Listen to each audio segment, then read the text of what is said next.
ये भारतीय लोकतंत्र की सच्ची तस्वीर है। लगातार संवैधानिक संस्थाओं के प्रति टूटते विश्वास ने ये नौबत ला दी है। समाजवादी पार्टी के कार्यकर्ता मतगणना में गड़बड़ी रोकने के लिए लाठी लेकर हजारों की तादाद में पहरेदारी में जुटे हुए हैं, तो वो भी प्रधानमंत्री नरेंद्र मोदी के संसदीय क्षेत्र में। दरअसल समाजवादी पार्टी का आरोप है कि प्रत्याशियों को जानकारी दिए बगैर 3 गाड़ियों में ईवीएम ले जाई जा रही थी। कार्यकर्ताओं ने इन्हें रोका तो 2 गाड़ियां भागने में कामयाब हो गई। सपाइयों ने गाड़ी में ईवीएम पाए जाने पर जबरदस्त हंगामा किया। हंगामे के बाद सपा नेता अखिलेश यादव ने तुरंत प्रेस कॉन्फ्रेंस बुलाकर योगी प्रशासन और चुनाव आयोग पर गंभीर आरोप लगाए। उन्होंने कहा कि अगर ये ईवीएम मतगणना के प्रशिक्षण के लिए ले जाई जा रही थी तो इनके साथ सुरक्षा बल क्यों नहीं था और इनमें से 2 गाड़ियां भागी क्यों। ये जितने कुछ एग्जिट पोल हुए हैं वो इसीलिए हुए हैं कि अगर वो चोरी भी करें तो शायद नजर ना आए।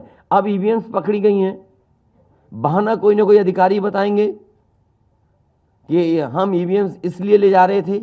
आखिरकार फोर्स के साथ क्यों नहीं ईवीएम्स जा रही थी।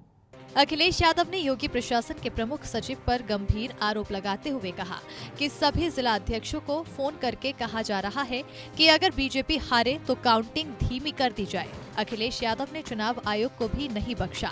उन्होंने कहा कि स्वामी प्रसाद मौर्य पर हमला हुआ तो भी आयोग ने संज्ञान नहीं लिया।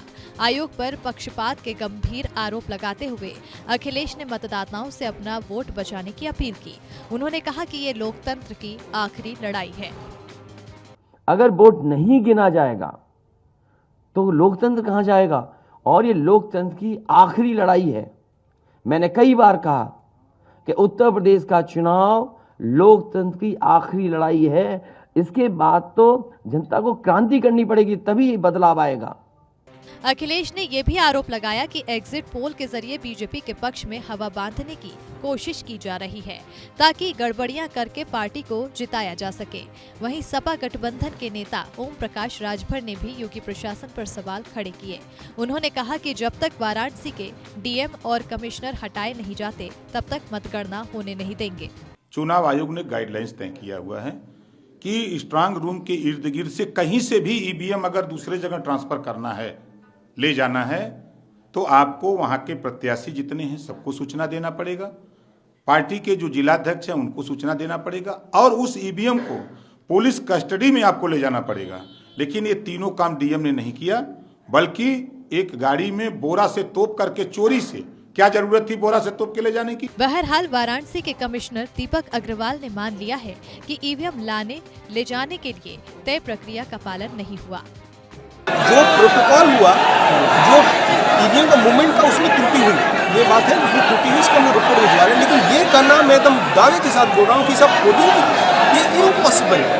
3 लेट सिक्योरिटी होती है, 3 लेट सिक्योरिटी, 1 लेट भी नहीं, केवल एक एंट्री गेट होता है। वहाँ पर सीपीएमएफ लगे हुए हैं, पोलिंग पर्सन लगे हुए हैं, पॉलिटिकल पार्टीज के रिप्रेजेंटेटिव भी चाहे तो बैठ सकते हैं। ऐसा उनको लिखित में दिया गया कि वो चाहे तो बैठ सकते हैं। प्रशासन ने मामले को रफा दफा करने के लिए इसके लिए जिम्मेदारी एटीएम आपूर्ति नलिन कांत सिंह को हटा दिया है। वहीं इसी तरह का मामला बरेली में भी सामने आया, जहां कूड़े के एक वाहन में बैलेट बॉक्सेस से भरे बक्से लाए जा रहे थे। पराजय की भय से समाजवादी पार्टी के नेतृत्व पूर्व मुख्यमंत्री अखिलेश यादव जी हताश हो गए हैं, बौखलाए गए हैं। आज टेक्नोलॉजी को यूज करते हैं चुनाव आयोग ने सभी प्रत्याशियों को दिया है। यह सब होने के बावजूद प्रशिक्षण के लिए व्यवहार करने वाले ईवीएम को बहाना बना के जो कल हिंसा की गई बनारस में, इसकी आपत्ति करने के लिए हम चुनाव आयोग आए थे।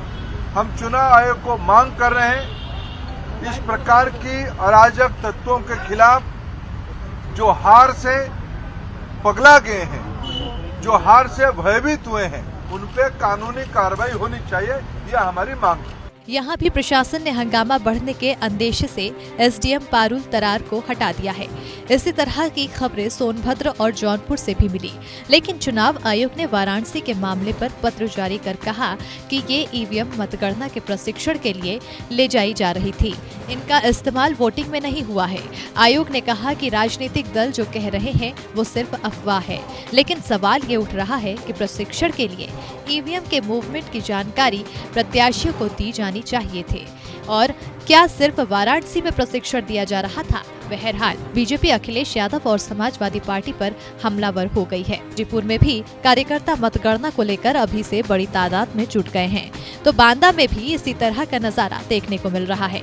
यहाँ तक कि रायबरेली में भी विपक्षी दलों को प्रशासन पर भरोसा नहीं है और अभी से स्ट्रांग रूम पर नजर रखी जा रही है। बहरहाल ये तस्वीरें किसी भी लोकतंत्र के लिए अच्छा संकेत नहीं मानी जा सकती है। अंशुमन त्रिपाठी, APN।